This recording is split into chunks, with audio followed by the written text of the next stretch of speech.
The Adventure of the Noble Bachelor is a fascinating Sherlock Holmes mystery in which a seemingly perfect aristocratic wedding turns into a baffling disappearance.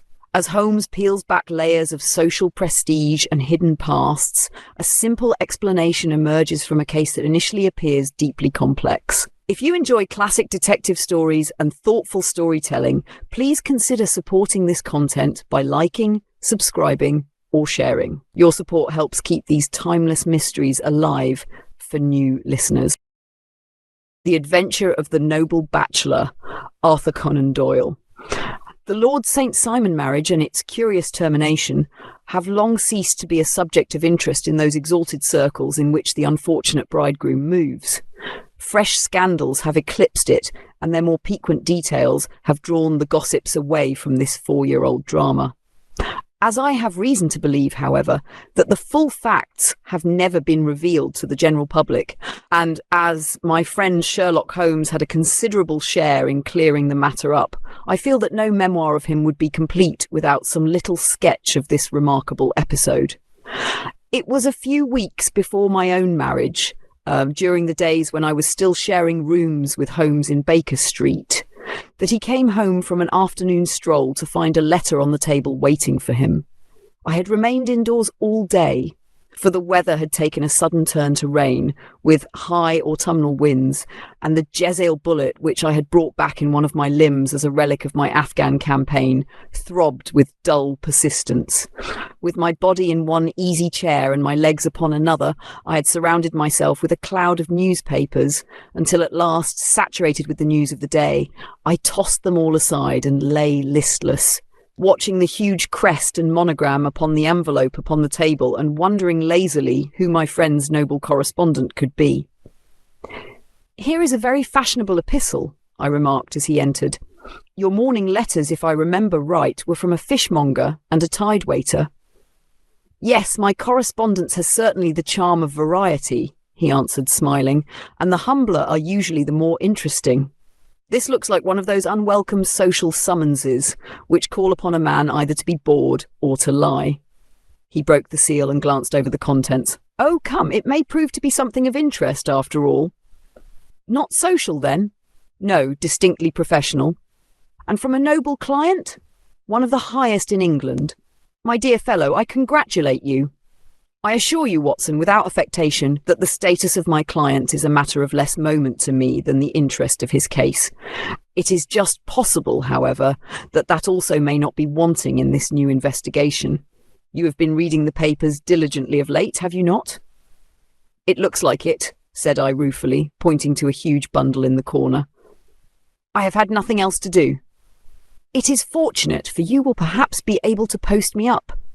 "I read nothing except the criminal news and the agony column. The latter is always instructive, but if you have followed recent events so closely, you must have read about Lord St. Simon and his wedding." "Oh, yes, with the deepest interest." "That is well. The letter which I hold in my hand is from Lord St. Simon. I will read it to you, and in return, you must turn over these papers and let me have whatever bears upon the matter. This is what he says. "My dear Mr. Sherlock Holmes, Lord Backwater tells me that I may place implicit reliance upon your judgment and discretion. I have determined, therefore, to call upon you and to consult you in reference to the very painful event which has occurred in connection with my wedding.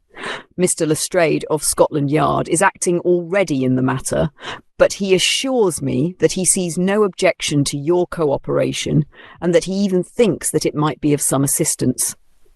I will call at 4 o'clock in the afternoon, and should you have any other engagement at that time, I hope that you will postpone it, as this matter is of paramount importance. Yours faithfully, St. Simon." It is dated from Grosvenor Mansions, written with a quill pen, and the noble lord has had the misfortune to get a smear of ink upon the outer side of his right little finger, remarked Holmes as he folded up the epistle. "He says 4 o'clock. It is 3 now. He will be here in an hour. Then I have just time, with your assistance, to get clear upon the subject. Turn over those papers and arrange the extracts in their order of time, while I take a glance as to who our client is." He picked a red-covered volume from a line of books of reference beside the mantelpiece. "Here he is," said he, sitting down and flattening it out upon his knee. "Lord Robert Walsingham de Vera St. Simon, second son of the Duke of Balmoral." "Hum! Arms!" Azure, 3 caltrops in chief over a fess sable, born in 1846. He's 41 years of age, which is mature for marriage. Was Under-Secretary for the Colonies in a late administration. The Duke, his father, was at one time Secretary for Foreign Affairs. They inherit Plantagenet blood by direct descent and Tudor on the distaff side. Ha!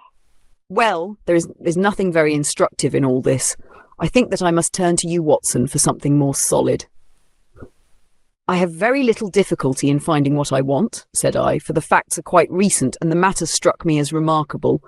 I feared to refer them to you, however, as I knew that you had an inquiry on hand and that you disliked the intrusion of other matters." "Oh, you mean the little problem of the Grosvenor Square furniture van? That is quite cleared up now, though indeed it was obvious from the first. Pray give me the results of your newspaper selections. Here is the first notice which I can find. It is in the personal column of the Morning Post and dates, as you see, some weeks back. A marriage has been arranged, it says, and will, if rumour is correct, very shortly take place between Lord Robert St. Simon, second son of the Duke of Balmoral, and Miss Hatty Doran, the only daughter of Aloysius Doran, Esq. of San Francisco, Cal, USA. That is all." "Terse and to the point," remarked Holmes, stretching his long, thin legs towards the fire. "There was a paragraph amplifying this in one of the society papers of the same week. Ah, here it is. There will soon be a call for protection in the marriage market, for the present free trade principle appears to tell heavily against our home product. One by one, the management of the noble houses of Great Britain is passing into the hands of our fair cousins from across the Atlantic. An important addition has been made during the last week to the list of the prizes which have been borne away by these charming invaders. Lord St. Simon, who has shown himself for over 20 years proof against the little god's arrows, has now definitely announced his approaching marriage with Miss Hatty Doran, the fascinating daughter of a California millionaire. Miss Doran, whose graceful figure and striking face attracted much attention at the Westbury House festivities, is an only child, and it is currently reported that her dowry will run to considerably over the 6 figures, with expectancies for the future. As it is an open secret that the Duke of Balmoral has been compelled to sell his pictures within the last few years, and as Lord St. Simon has no property of his own save the small estate of Birchmoor, it is obvious that the Californian heiress is not the only gainer by an alliance which will enable her to make the easy and common transition from a Republican lady to a British peeress." "Anything else?" asked Holmes, yawning. "Oh yes, plenty. Then there is another note in the Morning Post to say that the marriage would be an absolutely quiet one, that it would be at St. George's, Hanover Square, that only half a dozen intimate friends would be invited, and that the party would return to the furnished house at Lancaster Gate, which has been taken by Mr. Aloysius Doran. 2 days later, that is, on Wednesday last, there is a curt announcement that the wedding had taken place and that the honeymoon would be passed at Lord Backwater's place near Petersfield. Those are all the notices which appeared before the disappearance of the bride." "Before the what?" asked Holmes with a start. "The vanishing of the lady. When did she vanish then?" "At the wedding breakfast." "Indeed. This is more interesting than it promised to be, quite dramatic in fact." "Yes, it struck me as being a little out of the common. They often vanish before the ceremony and occasionally during the honeymoon, but I cannot call to mind anything quite so prompt as this. Pray, let me have the details." "I warn you that they are very incomplete. Perhaps we may make them less so. Such as they are set forth in a single article of a morning paper of yesterday, which I will read to you. It is headed, 'Singular Occurrence at a Fashionable Wedding.' The family of Lord Robert St. Simon has been thrown into the greatest consternation by the strange and painful episodes which have taken place in connection with his wedding. The ceremony, as shortly announced in the papers of yesterday, occurred on the previous morning, but it is only now that it has been possible to confirm the strange rumours which have been so persistently floating about. In spite of the attempts of the friends to hush the matter up, so much public attention has now been drawn to it that no good purpose can be served by affecting to disregard what is a common subject for conversation. The ceremony, which was performed at St. George's, Hanover Square, was a very quiet one, no one being present save the father of the bride, Mr. Aloysius Doran, the Duchess of Balmoral, Lord Backwater, Lord Eustace and Lady Clara St. Simon, the younger brother and sister of the bridegroom, and Lady Alicia Whittington.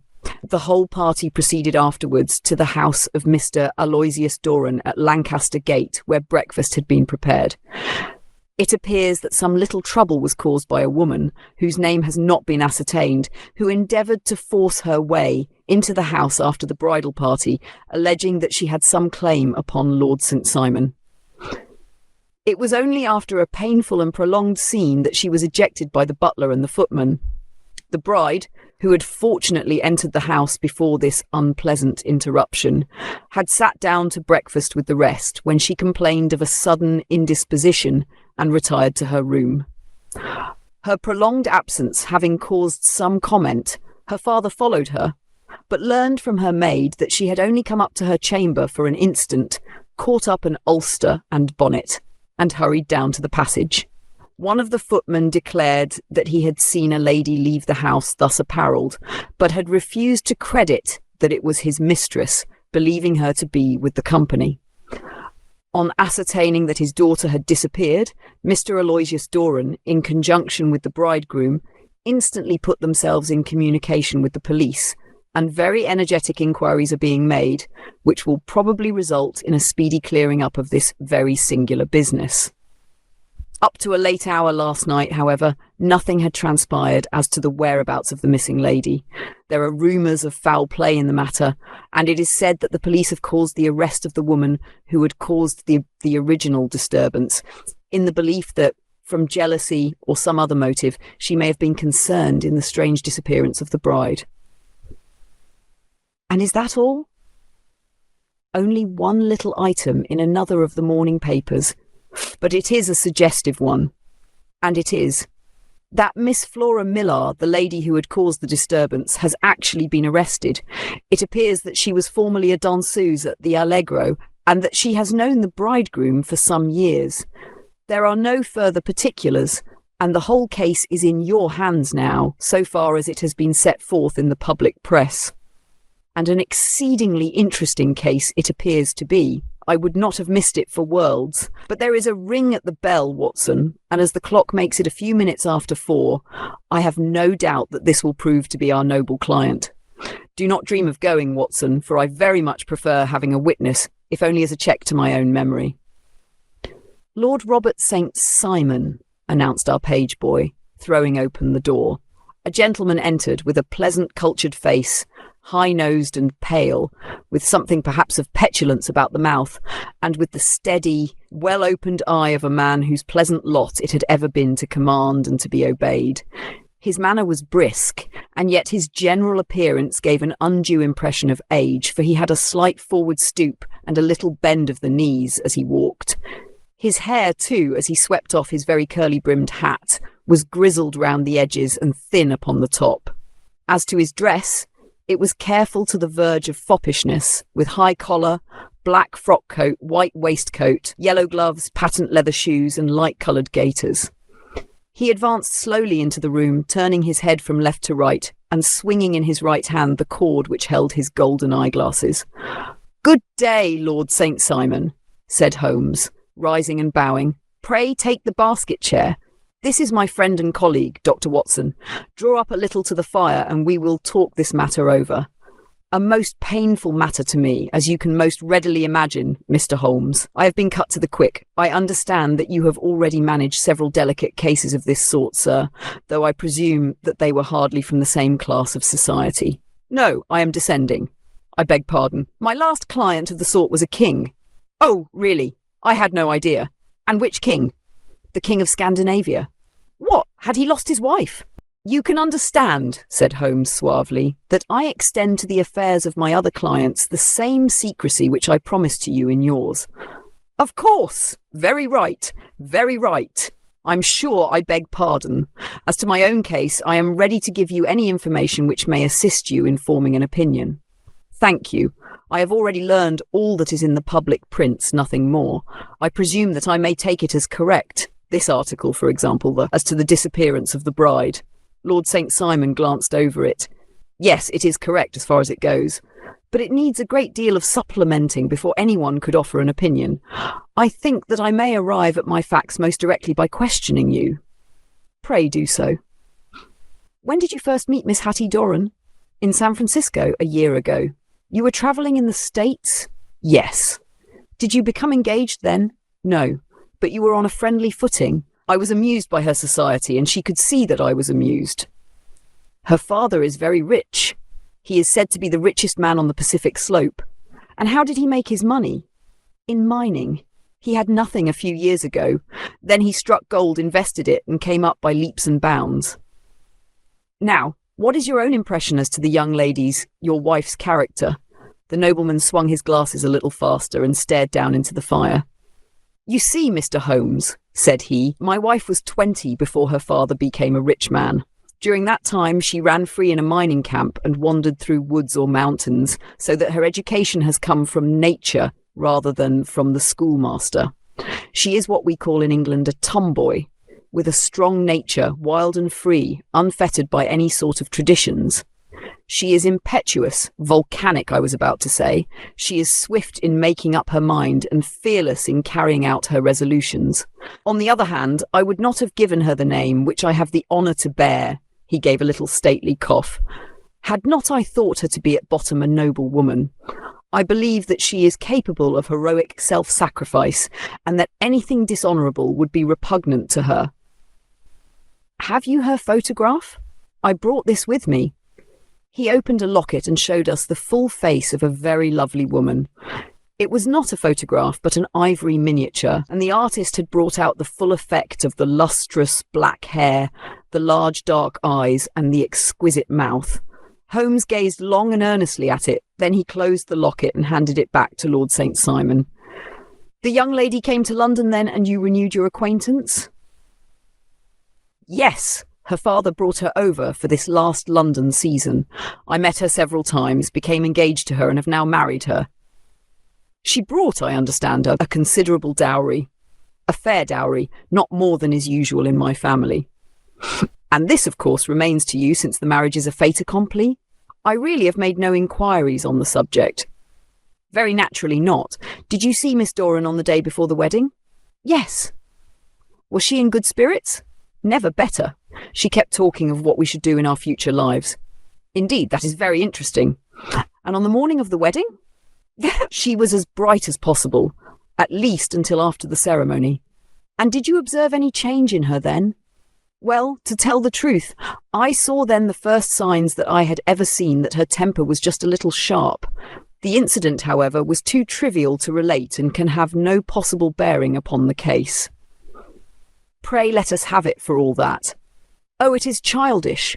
She dropped her bouquet as we went towards the vestry. She was passing the front pew at the time, and it fell over into the pew. There was a moment's delay, but the gentleman in the pew handed it up to her again, and it did not appear to be the worse for the fall. Yet, when I spoke to her of the matter, she answered me abruptly, and in the carriage on our way home, she seemed absurdly agitated over this trifling cause. Indeed, you say that there was a gentleman in the pew? Some of the general public were present then? Oh yes, it is impossible to exclude them when the church is open. This gentleman was not one of your wife's friends? No. I call him a gentleman by courtesy, but he was quite a common-looking person. I hardly noticed his appearance. But really I think that we are wandering rather far from the point. Lady St. Simon, then, returned from the wedding in a less cheerful frame of mind than she had gone to it. What did she do on re-entering her father's house? I saw her in conversation with her maid. And who is her maid? Alice is her name. She is an American and came from California with her. A confidential servant? A little too much so. It seemed to me that her mistress allowed her to take great liberties. Still, of course, in America they look upon these things in a different way. How long did she speak to this Alice? Oh, a few minutes. I had something else to think of. You did not overhear what they said. Lady St. Simon said something about jumping a claim. She was accustomed to use slang of the kind. I have no idea what she meant. American slang is very expressive sometimes. And what did your wife do when she finished speaking to her maid? She walked into the breakfast room. On your arm? No, alone. Well, she was very independent in little matters like that. Then, after we had sat down for 10 minutes or so, she rose hurriedly, muttered some words of apology and left the room. She never came back. But this maid, Alice, as I understand, deposes that she went to her room, covered her bride's dress with a long ulster, put on a bonnet and went out. Quite so. And she was afterwards seen walking into Hyde Park in company with Flora Millar, a woman who is now in custody, and who had already made a disturbance at Mr. Doran's house that morning. Ah, yes. I should like a few particulars as to this young lady and your relations to her. Lord St. Simon shrugged his shoulders and raised his eyebrows. We have been on a friendly footing for some years. I may say on a very friendly footing. She used to be at the Allegro. I have not treated her ungenerously, and she had no just cause of complaint against me. But you know what women are, Mr. Holmes. Flora was a dear little thing, but exceedingly hot-headed and devotedly attached to me. She wrote me dreadful letters when she heard that I was about to be married, and, to tell the truth, the reason why I had the marriage celebrated so quietly was that I feared lest there might be a scandal in the church. She came to Mr. Doran's door just after we returned, and she endeavoured to push her way in, uttering very abusive expressions towards my wife, and even threatening her, but I had foreseen the possibility of something of the sort, and I had 2 police fellows there in private clothes, who soon pushed her out again. She was quiet when she saw that there was no good in making a row. Did your wife hear all this? No, thank goodness, she did not. And she was seen walking with this very woman afterwards? Yes, that is what Mr. Lestrade of Scotland Yard looks upon as so serious. It is thought that Flora decoyed my wife out and laid some terrible trap for her. Well, it is a possible supposition. You think so too? I did not say a probable one, but you do not yourself look upon this as likely. I do not think Flora would hurt a fly. Still, jealousy is a strange transformer of characters. Pray, what is your own theory as to what took place?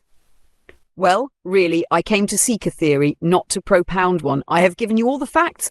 Since you ask me, however, I may say that it has occurred to me as possible that the excitement of this affair, the consciousness that she had made so immense a social stride, had the effect of causing some little nervous disturbance in my wife. In short, that she had become suddenly deranged? Well, really, when I consider that she has turned her back, I will not say upon me, but upon so much that many have aspired to without success, I can hardly explain it in any other fashion. Well, certainly that is also a conceivable hypothesis, said Holmes, smiling. And now, Lord St. Simon, I think that I have nearly all my data. May I ask whether you were seated at the breakfast table so that you could see out of the window? We could see the other side of the road and the park. Quite so. Then I do not think that I need to detain you longer. I shall communicate with you. Should you be fortunate enough to solve this problem, said our client, rising, I have solved it. Eh? What was that? I say that I have solved it. Where, then, is my wife? That is a detail which I shall speedily supply. Lord St. Simon shook his head. I am afraid that it will take wiser heads than yours or mine, he remarked, and bowing in a stately, old-fashioned manner, he departed. It is very good of Lord St. Simon to honour my head by putting it on a level with his own, said Sherlock Holmes, laughing. I think that I shall have a whisky and soda and a cigar after all this cross-questioning. I had formed my conclusions as to the case before our client came into the room. My dear Holmes, I have notes of several similar cases, though none, as I remarked before, which were quite as prompt. My whole examination served to turn my conjecture into a certainty. Circumstantial evidence is occasionally very convincing, as when you find a trout in the milk, to quote Thoreau's example. But I have heard all that you have heard, without, however, the knowledge of pre-existing cases, which serves me so well. There was a parallel instance in Aberdeen some years back, and something on very much the same lines at Munich the year after the Franco-Prussian War. It is one of these cases, but Hello, here is Lestrade! Good afternoon, Lestrade! You will find an extra tumbler upon the sideboard, and there are cigars in the box. The official detective was attired in a pea jacket and cravat, which gave him a decidedly nautical appearance, and he carried a black canvas bag in his hand. With a short greeting, he seated himself and lit the cigar which had been offered to him. "What's up, then?" asked Holmes with a twinkle in his eye. "You look dissatisfied."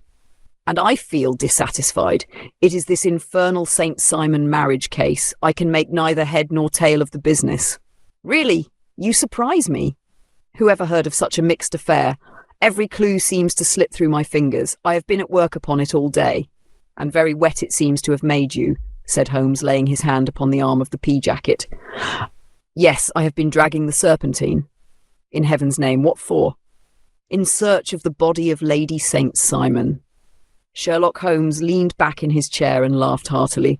"Have you dragged the basin of Trafalgar Square fountain?" he asked. "Why? What do you mean?" "Because you have just as good a chance of finding this lady in the one as in the other." Lestrade shot an angry glance at my companion. "I suppose you know all about it," he snarled. "Well, I have only just heard the facts, but my mind is made up."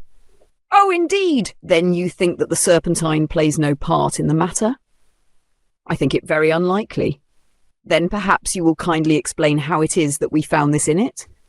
He opened his bag as he spoke and tumbled onto the floor a wedding dress of watered silk, a pair of white satin shoes and a bride's wreath and veil, all discoloured and soaked in water.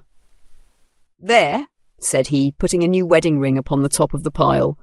"There is a little nut for you to crack, Master Holmes." "Oh, indeed," said my friend, blowing blue rings into the air. "You dragged them from the Serpentine?" "No, they were found floating near the margin by a park keeper. They have been identified as her clothes, and it seemed to me that if the clothes were there, the body would not be far off. By the same brilliant reasoning, every man's body is to be found in the neighbourhood of his wardrobe. And pray, what did you hope to arrive at through this?" "At some evidence implicating Flora Millar in the disappearance." "I am afraid that you will find it difficult."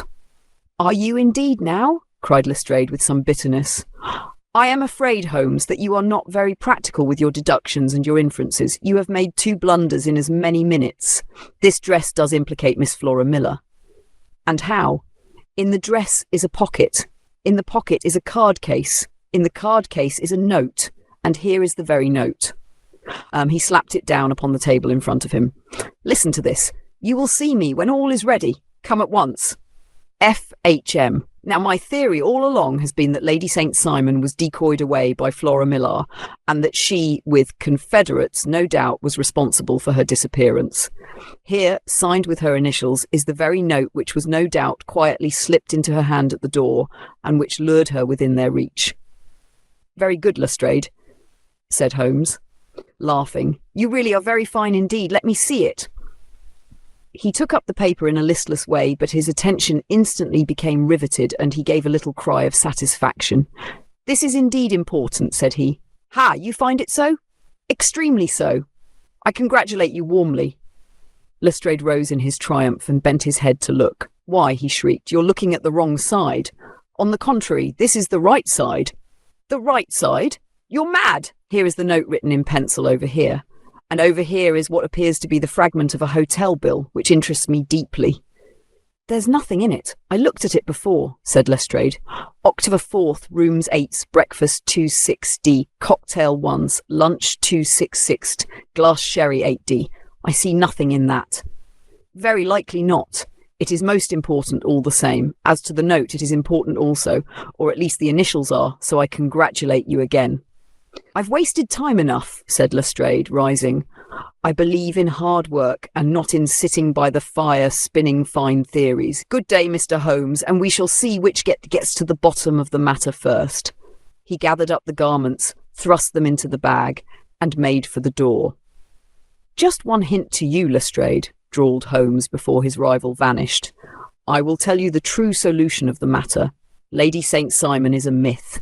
There is not, and there never has been, any such person." Lestrade looked sadly at my companion. Then he turned to me, tapped his forehead 3 times, shook his head solemnly, and hurried away. He had hardly shut the door behind him when Holmes rose to put on his overcoat. "There is something in what the fellow says about outdoor work," he remarked. "So I think, Watson, that I must leave you to your papers for a little." It was after 5 o'clock when Sherlock Holmes left me, but I had no time to be lonely, for within an hour there arrived a confectioner's man with a very large flat box. This he unpacked with the help of a youth whom he had brought with him, and presently, to my very great astonishment, a quite Epicurean little cold supper began to be laid out upon our humble lodging-house mahogany. There were a couple of brace of cold woodcock, a pheasant, a pâté de foie gras pie with a group of ancient and cobwebby bottles. Having laid out all these luxuries, my two visitors vanished away, like the genii of the Arabian Nights, with no explanation save that the things had been paid for and were ordered to this address. Just before 9 o'clock, Sherlock Holmes stepped briskly into the room. His features were gravely set, but there was a light in his eye which made me think that he had not been disappointed in his conclusions. "They have laid the supper, then?" he said, rubbing his hands. "You seem to expect company. They have laid for 5. "Yes, I fancy we may have some company dropping in," said he. "I am surprised that Lord St. Simon has not already arrived. Ha! I fancy that I hear his step now upon the stairs." It was indeed our visitor of the afternoon who came bustling in, dangling his glasses more vigorously than ever, and with a very perturbed expression upon his aristocratic features. "My messenger reached you, then?" asked Holmes. "Yes, and I confess that the contents startled me beyond measure. Have you good authority for what you say?" "The best possible." "The best, sir." Lord St. Simon sank into a chair and passed his hand over his forehead. "What will the Duke say," he murmured, "when he hears that one of the family has been subjected to such humiliation?" "It is the purest accident. I cannot allow that there is any humiliation." "Ah, you look on these things from another standpoint." "I fail to see that anyone is to blame. I can hardly see how the lady could have acted otherwise, though her abrupt method of doing it was undoubtedly to be regretted. Having no mother, she had no one to advise her at such a crisis." "It was a slight, sir, a public slight," said Lord St. Simon, tapping his fingers upon the table. "You must make allowance for this poor girl, placed in so unprecedented a position." "I will make no allowance. I am very angry indeed, and I have been shamefully used." "I think that I heard a ring," said Holmes. "Yes, there are steps on the landing. If I cannot persuade you to take a lenient view of the matter, Lord St. Simon, I have brought an advocate here who may be more successful." He opened the door and ushered in a lady and gentleman. "Lord St. Simon," said he, "allow me to introduce you to Mr. and Mrs. Francis Hay Moulton. The lady, I think, you have already met." At the sight of these newcomers, our client had sprung from his seat and stood very erect, with his eyes cast down and his hand thrust into the breast of his frock coat, a picture of offended dignity. The lady had taken a quick step forward and had held out her hand to him, but he still refused to raise his eyes.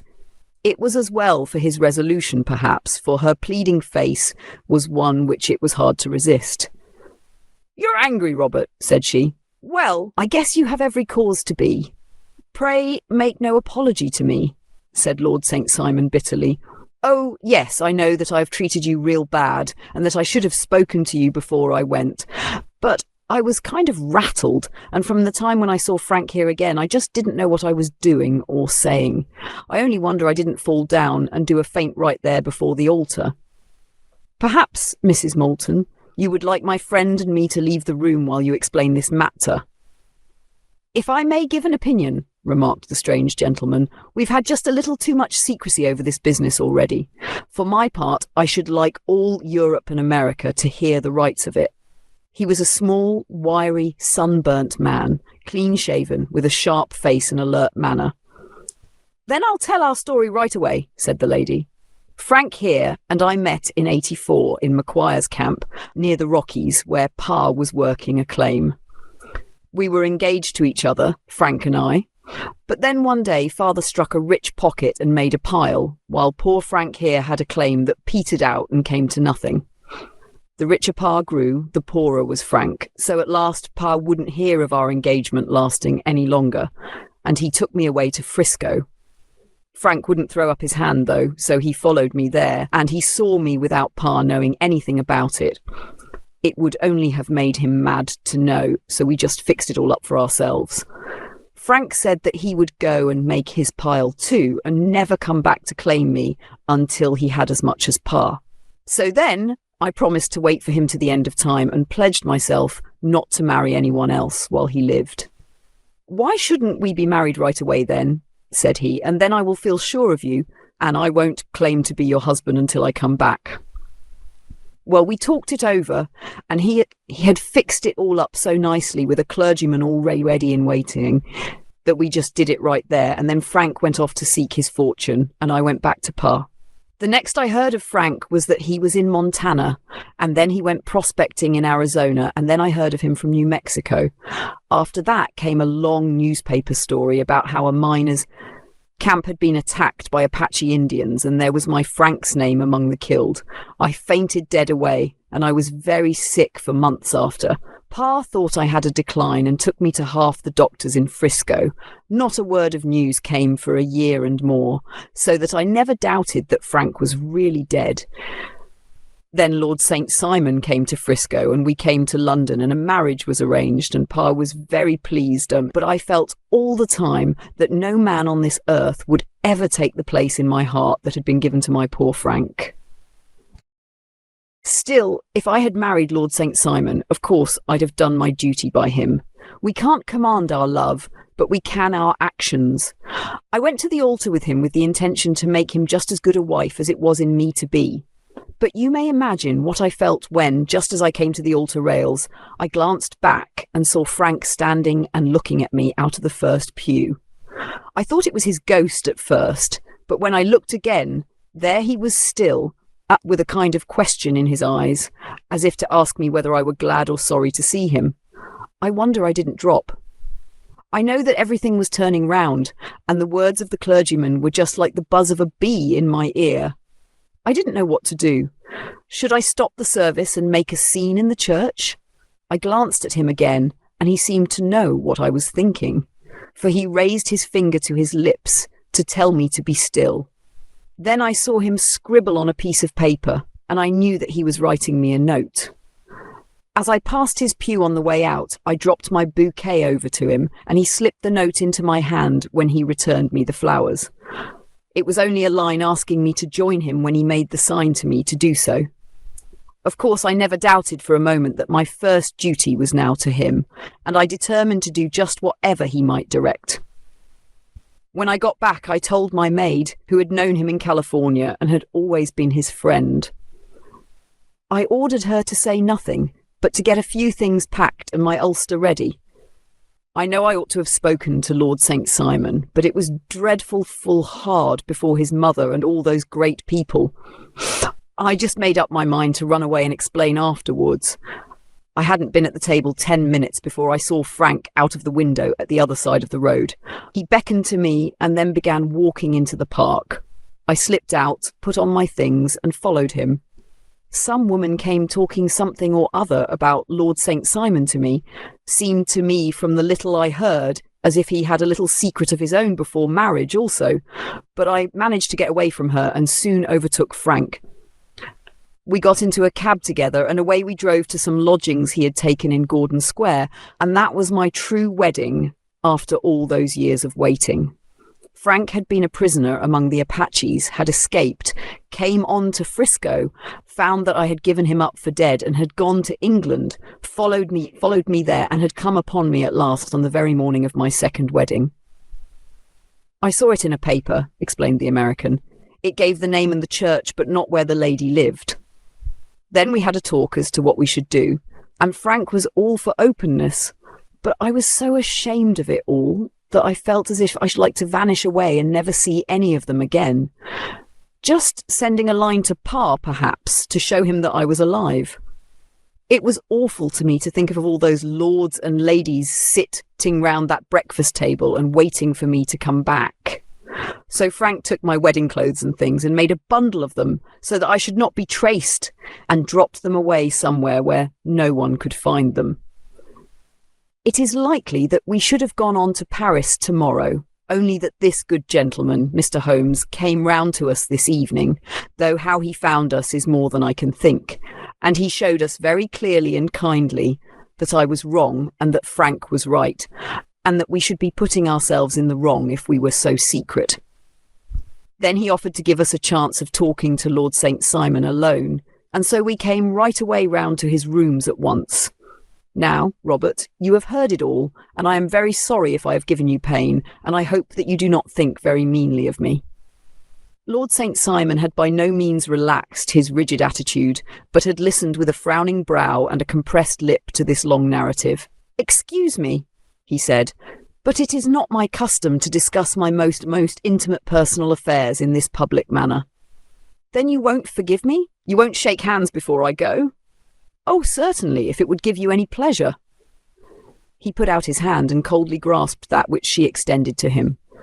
"I had hoped," suggested Holmes, "that you would have joined us in a friendly supper." "I think that there you ask a little too much," responded his lordship. "I may be forced to acquiesce in these recent developments, but I can hardly be expected to make merry over them. I think that with your permission, and I will now wish you all a very good night." He included us all in a sweeping bow and stalked out of the room. "Then I trust that you at least will honour me with your company," said Sherlock Holmes. "It is always a joy to meet an American, Mr. Moulton, for I am one of those who believe that the folly of a monarch and the blundering of a minister in far-gone years will not prevent our children from being some day citizens of the same worldwide country under a flag which shall be a quartering of the Union Jack with the stars and stripes." "The case has been an interesting one," remarked Holmes when our visitors had left us, "because it serves to show very clearly how simple the explanation may be of an affair which at first sight seems to be almost inexplicable. Nothing could be more natural than the sequence of events as narrated by this lady, and nothing stranger than the result when viewed, for instance, by Mr. Lestrade of Scotland Yard." "You were not yourself at fault at all, then?" "From the first, two facts were very obvious to me. The one that the lady had been quite willing to undergo the wedding ceremony. The other that she had repented of it within a few minutes of returning home. Obviously something had occurred during the morning then to cause her to change her mind. What could that something be? She could not have spoken to anyone when she was out, for she had been in the company of the bridegroom. Had she seen someone then? If she had, it must be someone from America, because she had spent so short a time in this country that she could hardly have allowed anyone to acquire so deep an influence over her that the mere sight of him would induce her to change her plans so completely. You see, we have already arrived, by a process of exclusion, at the idea that she might have seen an American. Then who could this American be, and why should he possess so much influence over her? It might be a lover, it might be a husband. Her young womanhood had, I knew, been spent in rough scenes and under strange conditions. So far I had got before I ever heard Lord St. Simon's narrative. When he told us of a man in a pew, of the change in the bride's manner, of so transparent a device for obtaining a note as the dropping of a bouquet, of her resort to her confidential maid, and of her very significant allusion to claim-jumping, which in miners' parlance means taking possession of that which another person has a prior claim to. The whole situation became absolutely clear. She had gone off with a man, and the man was either a lover or was a previous husband, the chances being in favour of the latter. And how in the world did you find them? It might have been difficult, but friend Lestrade held information in his hands, the value of which he did not himself know. The initials were, of course, of the highest importance, but more valuable still was it to know that within a week he had settled his bill at one of the most select London hotels. How did you deduce the select? By the select prices. 8 shillings for a bed and 8 pence for a glass of sherry pointed to one of the most expensive hotels. There are not many in London which charge at that rate. In the second one, which I visited in Northumberland Avenue, I learned by an inspection of the book that Francis H. Moulton, an American gentleman, had left only the day before, and on looking over the entries against him, I came upon the very items which I had seen in the duplicate bill. His letters were to be forwarded to 226 Gordon Square, so thither I travelled, and being fortunate enough to find the loving couple at home, I ventured to give them some paternal advice and to point out to them that it would be better in every way that they should make their position a little clearer both to the general public and to Lord St. Simon in particular. I invited them to meet him here, and as you see, I made him keep the appointment. But with no very good result, I remarked. His conduct was certainly not very gracious. Ah, Watson, said Holmes, smiling. Perhaps you would not be very gracious either, if, after all the trouble of wooing and wedding, you found yourself deprived in an instant of wife and of fortune. I think that we may judge Lord St. Simon very mercifully and thank our stars that we are never likely to find ourselves in the same position. Draw your chair up and hand me my violin, for the only problem we have still to solve is how to while away these bleak autumnal evenings.